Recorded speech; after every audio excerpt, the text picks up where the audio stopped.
Well, with the markets on pretty much a stable ground right now, holding out quite well as the fact that there have been lots of recent IPOs, we were curious to get a take as to what market veteran Samir Arora has to say about all this.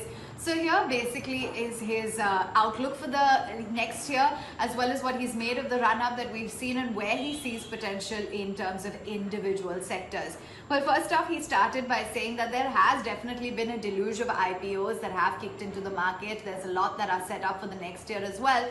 But he believes that the IPO sizes have been much smaller compared to what we've seen in the past. So the IPOs have been kicking in, but they have been much smaller than what we have seen, especially the likes of Burger King, Mrs. Bector's, the likes of Happiest Minds, Route Mobile, etc.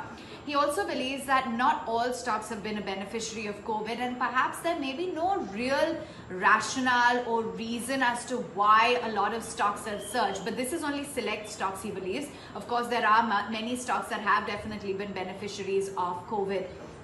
So he also has gone on to say that the up move of certain stocks as well can be very unjustified because there has been no real theory behind it, and they've just been seeing a rip-roaring rally.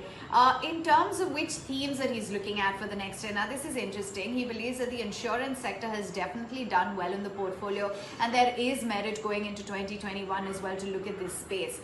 In terms of the themes, he continues to stick to some of the sectors that he was always bullish on. So he was looking at consumption as a space, technology as a space. He believes that these are very structural themes and they will continue going into 2021. So these compounding themes, he believes, will be the same over the year after year, and that most of the performers, even over the last 25 years, have come from some of these select themes itself.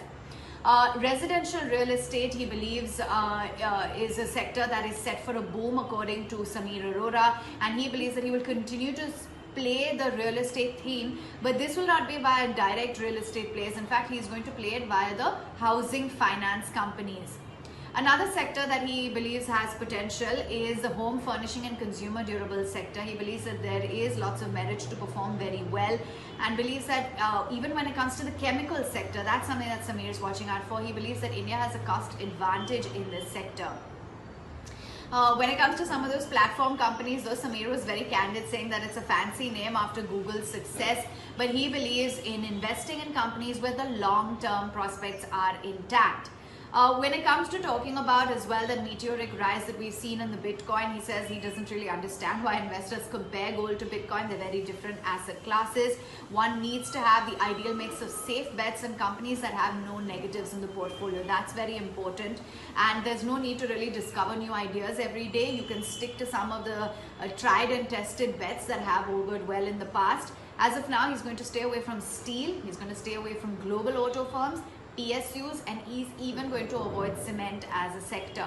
He also believes that the informal sector is being hurt, and that's an important part of banks' valuation, especially for some of the new age banks. So that's essentially Samir Arora's view.